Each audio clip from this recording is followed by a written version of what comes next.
Back out live, it's the 2015 OPA World Championships. We're wrapping up Class 7 and the Super Stocks.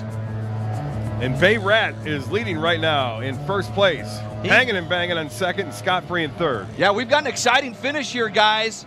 In Class 7, hanging and banging, one last shot to catch the Bayrat, and I don't think it's going to happen. Well, he is closing in. He made an excellent maneuver coming out of turn 4 to get around the Scott Free boat and made up a ton of ground on the Bayrat, and they're making their way down for the start-finish to catch that checkered flag. Wow, I don't think he's going to have enough real estate to get it done, guys. I just don't think Hanging and Banging's got enough time left to do it. Nope. But, boy, he is closing in, and he is trying everything he can think of in that boat to make it happen. And we're on the finish line right now. We can see it live right there in front of the folks watching this excellent race. Yeah, there's the Cape Hayes Marine as they're going to win the Super Stock, and it looks like, indeed, the Bayrat is going to hang on. It looks like Scott Free really challenging for third place back with Hanging and Banging. If we can get a bird's eye view or a finish line view, boy, what a race they put on for second place between Hanging and Banging and Scott Free. Those guys really battled it out all day today, and just on this last lap, the last turn of the last lap, Hanging and Banging made it around Scott Free, and looks like he's going to finish in second place, which, you know, unofficially, that should give him a world championship based on the points they accumulated in Friday's racing.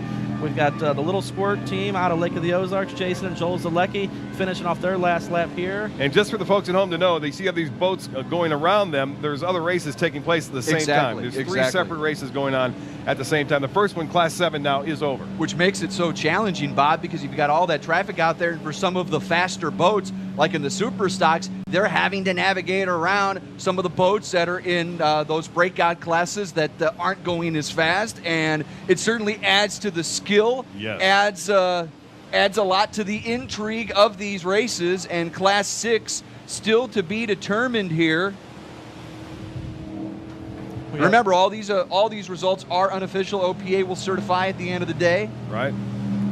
As you mentioned, the traffic, the slower boats of the Class 6 and Class 7 definitely pose a problem for the Super Cat lights, but the other big thing on the course, the Class 6 boats are making the biggest wave out there, so the Class 7 boats are not excited at all when they're dealing with that, because those Class 7 boats, as small as they are, they want to get up on the tail of the boat and really hang that nose out there. And as soon as they get into some of them crosswaves, the boats start to want to chine walk a little bit, move around. The guys have two options at that point. They've either got to pull back on the throttle or trim it down a little bit. That costs them some speed. They're not happy about that. And, you know, and that's part of what makes this dynamic so unique is you don't get the same lap twice. It's a different condition every time you go around. And we're seeing it out here, you know, from a distance. Obviously, in the cockpit, it's amazing what these guys have to look at and what they have to deal with as far as the, obviously, the rooster tail. On top of that, they don't see the boats behind them. I mean, they're going pretty fast. I'm sure they do, but they're looking forward. And a lot of times, those big boats going right by them. Like this one, FJ, is just ripping across the water right now. Yeah, the speed difference between the Super Cat lights and the Class 7 boats is probably a good 25 to 30 miles per hour, and that's a lot of speed when you're closing in or being closed in on out there on that race course. And these guys are all doing an excellent job of dealing with those circumstances. It takes a high level of professionalism and driver skill and throttleman skill to get around this course and not run into or run over each other. We've got a race, guys, in Class 6. Smith Brothers CRC closing in on Wool Mama. It looks like they're coming into turn 3. This should be their final lap, and it is going to be a showdown to the finish line of who is going to take it today in Class 6. And Wool Mama's been in the first for most of the race, haven't they? They have led wire to wire. They've executed their turns beautifully. Smith Brothers trying everything. He is really hanging that boat out coming into the turn. Watch this maneuver here as he comes into turn 4. Oh! Just about hooking the boat. He is airborne, coming around 4, trying to make up all the distance he can. He did pull up a couple boat lengths, but I don't think he's going to have enough real estate to run down Wool Mama. What a finish we have in Class 6 as we head down to the wire. Smith Brothers, one last push down the straightaway. That turn was amazing. He was trying everything he could do to get around there, and he is within the roost of Wool Mama, but I just do not think he's got enough real estate to make it happen.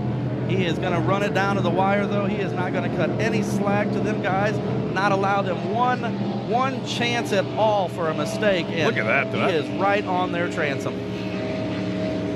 Wow, what great racing in Class 6 today. What a start today, guys. This is a perfect way to kick us off in the OPA World Whoa Mama in Class 6. What a battle from Smith Brothers CRC. These two rivals flip-flop from where they finished on Friday afternoon. Again, unofficial right now, and it'll be very interesting to see how the world points shake up at the end of the day. But what a start to our coverage for you here of the 2015 OPA World Championships from Englewood Beach, Florida. And that's amazing you said unofficial, because you don't know if they went over the speed. Exactly. Right. So that'll be the first thing they go back and look at is the breakout. Did either one of these guys break out? And the second thing they'll look at is total distance, which as long as both boats have finished both races, they're equal on distance. So then the third thing they'll go to for a tiebreaker is time on the course. So if hypothetically Whoa Mama finished ahead today by 5 seconds and Smith Brothers finished ahead by 3 seconds the other day,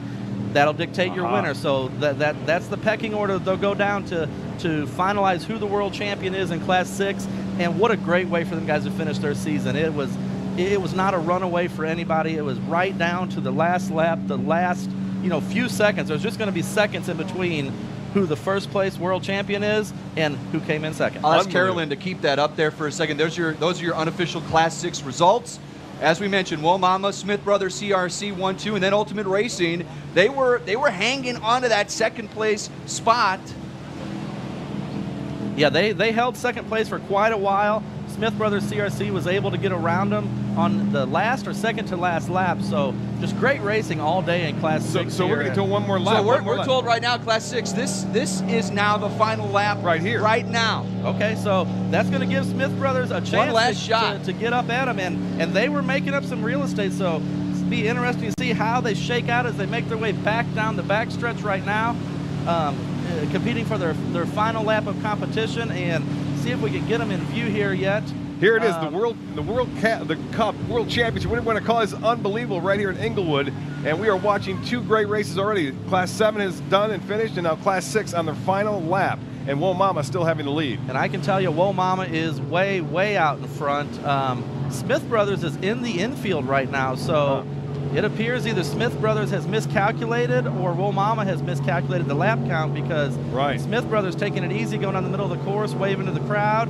Whoa Mama taking another lap at full speed going around there. So one of those two guys have miscalculated the number of laps, and somebody's going to be real happy and somebody's going to be real upset. I would imagine, absolutely. It's tough going around there that fast and trying to keep track, I guess, of how many laps you've scored. But I was telling Brendan the other day, and on Friday's day of racing, and all the races they talk in the pits, as complex and technologically advanced as these racing crafts are, they still count laps by duct tape in the boat. So you put a piece of tape on the dashboard and you tear it off, and that's how you count the laps. That makes sense. And there isn't anything in the boat I would rather not do than count the laps, because I never seem to be able to figure it out, because it's so much going on in there. Oh yeah, it's absolutely. so tough, and as we just seen in Class 6, it's never a bad thing to run over on your laps unless you're very close on weight, and heaven forbid you burn out that extra 5 or 6 gallons of fuel you needed for weight when you get back there, because you don't want a penalty when you get back. And then, of course, you don't want to pull off the course if you're in the lead. So there's a lot going on other than just throw the throttle down and pray for the best. And we've got a little battle going on between the bat boats now, making their way down the front stretch. Those things are so cool looking. I love those bat boats. Those just amazing. They are. That's a Aki Mannerfeld design, and very stable boat in rough water. Great rough water boats. They're 24 feet in length, and you get out there and you think they're 30 feet plus the way they handle in the rough water. I got to tell you, seeing these on the dry pit, too, were amazing. Folks getting a chance to see that over the past few days, too. These boats up close and personal are just pieces of work. I mean, it just amazes you every time you see them. I'm going to be very interested to see, guys, what the final results are here in Class 6, because as you said, Shane, Smith Brothers CRC pulled off the course. Yeah, be interesting to see if indeed we were correct in the booth with our lap count, or if we were correct the first time. I mean, a couple of discrepancies there. It seems our lap count coincided with what Smith Brothers thought, because they pulled off about the same time. One thing we do know for sure is that Whoa Mama is the unofficial winner. Absolutely, good point. Correct. There's no discrepancy there. There would be some, and if indeed Smith Brothers pulled off and they're no longer in second place, that would more than likely catapult Whoa Mama into a much more comfortable position for World Championship points by the end of the day. But race 1 is in the books. We're scrolling periodically the final unofficial results again to let you know. Cape Hayes Marine, your winner unofficially in the Super Stocks in Class 7. The Bay Rat, a huge jump from Friday, going from 6th to 1st place this afternoon. Hanging and Banging goes from 1st to 2nd. So they're still in very good shape for a World Championship in points. And again, in Class 6, we're waiting for those unofficial final results because Smith Brothers CRC, are they in 2nd or did they pull off the course too soon? That's the big question right now. I got to tell you guys, this is a lot of fun so far. We still got a couple of hours left to go. We do. This is just amazing up here. Great view. And it looks as though we are going to see 2 more races before it's over. We still got a couple going on right now. The weather couldn't be better. I got up this morning, got to tell you, turned on my computer, looked at it, I said, wow, it doesn't look too good. Sure enough, rain throughout the morning, clearing this afternoon, I think. Some rain may be back, but it'll be after the race is over, it looks like, at this point. So that cold front coming through. Yeah, it'll be late tonight, or later this afternoon. It's going to get cold, too, folks, out there in Sarasota. Not for folks up north, but we're talking highs only into the upper 60s on Monday. I know, that's sweater weather down here where we're from. It's the resort weather. Right. You know, and Bob, I'm glad our fans and folks watching back home at our station in Missouri can't respond to what you just said there, because I'm pretty sure they don't have a lot nice to say about our 60-degree cold weather.